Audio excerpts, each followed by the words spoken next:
Olá pessoal, bom dia. Estou gravando aqui a ideia é a gente fazer uma. Deixa eu compartilhar a tela.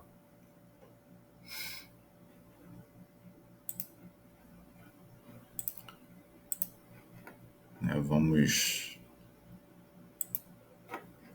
falar aqui sobre a disciplina Negociação e Mediação Internacional. A ideia é dar alguns apontamentos sobre a disciplina, os principais aspectos, principalmente desse início da disciplina que vai, ser foco aí da avaliação diagnóstica. Tá? Então, tem uma apresentação aqui um pouco maior, mas ela na metade já vai ser suficiente aqui, porque a matéria que a gente vai utilizar até ali Bom, tá escrito aqui, mas acho que até a aula 5. Então vamos lá. Esse material apresenta os fundamentos essenciais de negociação e mediação internacional, abordando desde os princípios do direito internacional até técnicas práticas de negociação em contextos globais, ao longo de 5 objetivos principais, aqueles que norteiam a construção, a elaboração das questões. A gente vai abordar os 2 primeiros objetivos.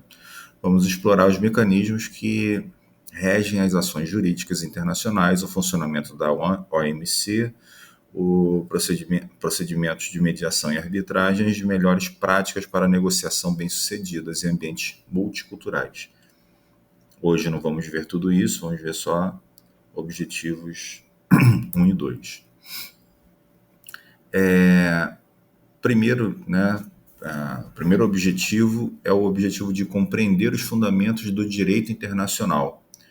Aí a gente tem, primeira questão, o direito internacional é um conjunto de normas e princípios que regulam as relações jurídicas entre os Estados, organizações internacionais e, em alguns casos, indivíduos. Ele define os direitos e deveres das partes envolvidas e estabelece mecanismos para a solução de disputas. Okay? E a evolução desse direito internacional ela pode ser dividida em 3 fases.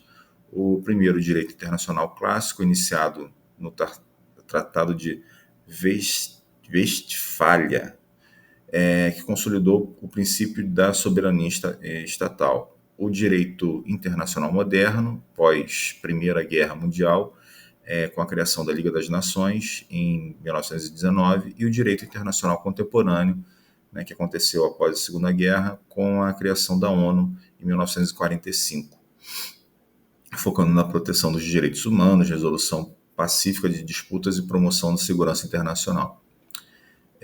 As principais fontes do direito internacional estão previstas no artigo 38 do Estatuto da Corte Internacional, tratados internacionais, costumes internacionais, princípios gerais de direitos e decisões judiciais e doutrinas como meios auxiliares. A gente vai detalhar cada aspecto desse no outro slide lá. E jus conges refere-se às normas imperativas do direito internacional que não podem ser derrogadas, ou seja, são normas que não podem ser retiradas ali dos tratados, o acordo entre Estados, como a proibição da tortura, da escravidão e do genocídio.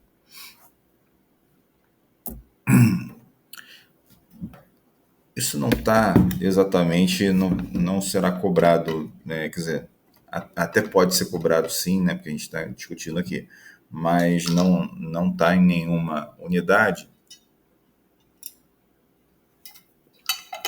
Mas eu trouxe aqui pela importância e contexto histórico, e como o Brasil é um dos países que se destacam por essa política internacional, negociação internacional. Não sei se vocês conhecem, mas o termo, Águia de Haia, esse é um caso que Rui Barbosa recebeu esse apelido, de Águia de Haia pela desenvoltura que ele tratou, uma negociação Aí, vamos lá, o contexto, né? O Águia de Aia é o apelido atribuído a Rui Barbosa, um dos maiores juristas e diplomatas brasileiros, em reconhecimento ao seu brilhante desempenho na defesa do Brasil no Tribunal Internacional de Justiça, em Haia,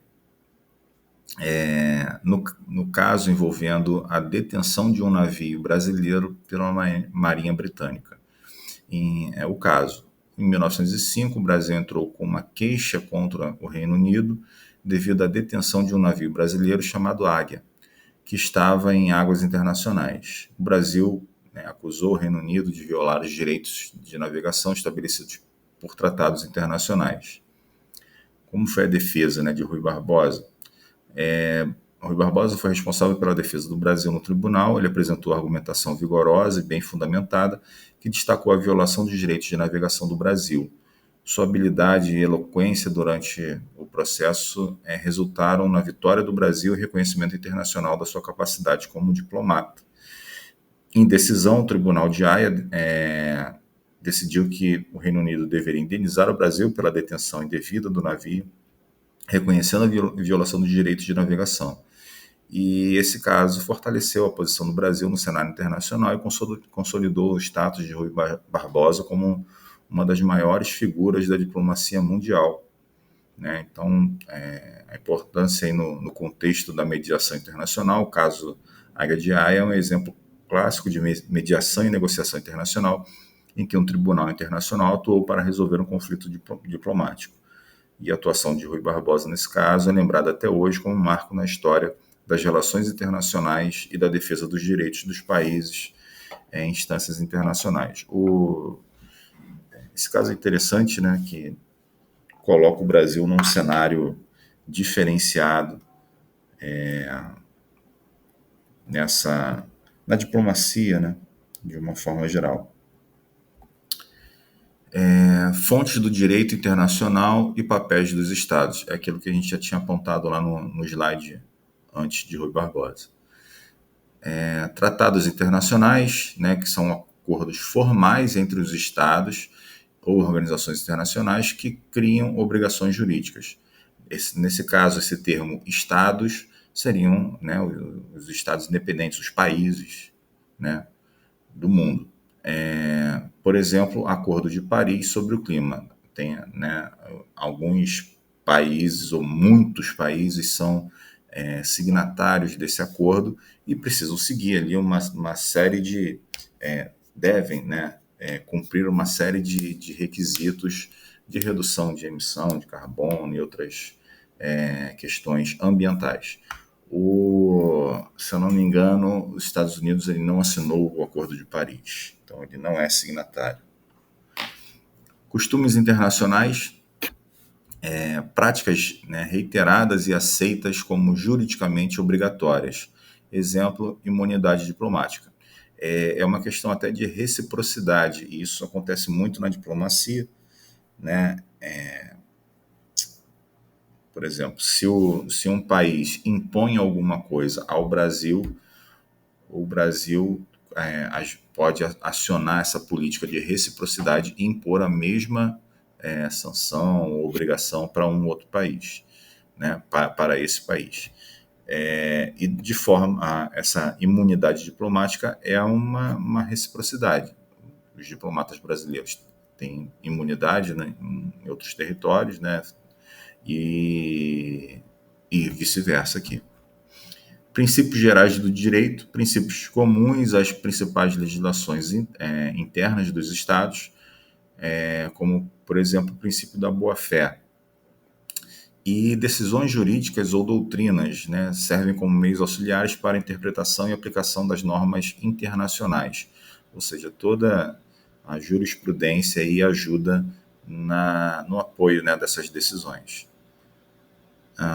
Os estados são os principais sujeitos do direito internacional e têm capacidade de celebrar tratados, apresentar queixas e submeter a tribunais internacionais. As organizações internacionais, como a ONU, a OMC, a OMS, têm o papel de criar e monitorar o cumprimento de normas internacionais, além, né, de atuar na resolução dessas disputas. O exemplo prático de aplicação do direito internacional é a proibição da tortura, como a gente já tinha falado lá em cima, como norma de jus congis, normas imperativas de direito. Mesmo que dois estados assinem um tratado permitindo tortura em determinada situação, esse tratado seria automaticamente inválido, pois violaria uma norma imperativa do direito internacional. Uma coisa que está acontecendo, né, agora, não agora, mas já vem acho que 1 ou 2 anos acontecendo, aquela problema lá do Hamas na faixa de Gaza com Israel, e o Brasil se posicionou, né, contra lógico, o conflito e contra Israel também por causa dessas violações, né, desses direitos internacionais. Israel destruindo o hospital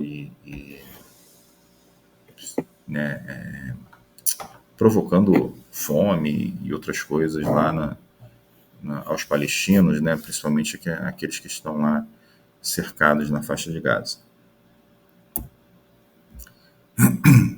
Outro objetivo, entender o papel e o funcionamento da OMC, né, Organização Mundial do Comércio. Primeiro, a criação, né, da OMC em 1995, ela substituiu o GATT, que foi o Acordo Geral, que era, né, o Acordo Geral sobre Tarifas e Comércio. Vamos falar desses princípios fundamentais, né, nação mais favorecida, tratamento nacional, transparência, aqui no último parágrafo, sistemas de soluções de controvérsias, painéis de arbitragem, órgãos de apelação, sanções comerciais e acordos comerciais, esses dois últimos no próximo slide. Então, os objetivos da OMC incluem promover o livre comércio, garantir o tratamento justo e previsível para os membros, resolver disputas comerciais entre Estados e membros e fornecer uma estrutura legal para a realização de negociações comerciais.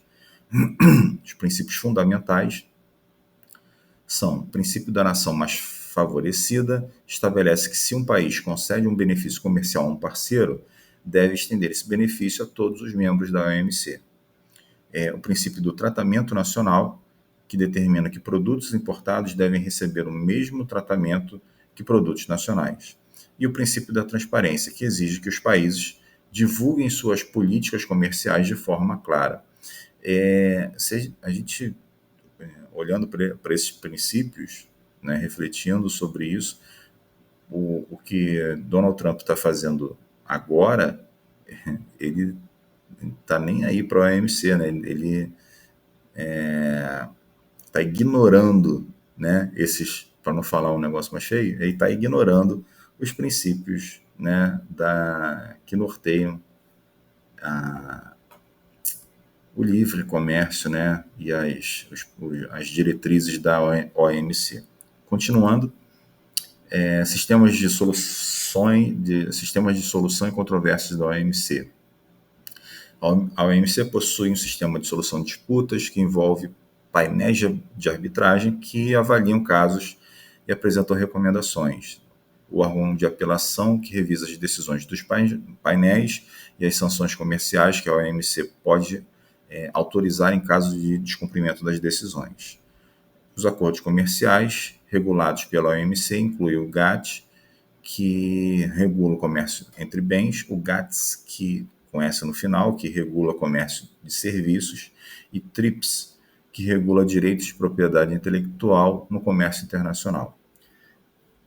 Um exemplo prático do funcionamento, né, dessas controvérsias da OMC ocorreu em 2002, foi um caso também emblemático. O Brasil apresentou queixa à OMC contra os Estados Unidos por subsídios ilegais à produção de algodão.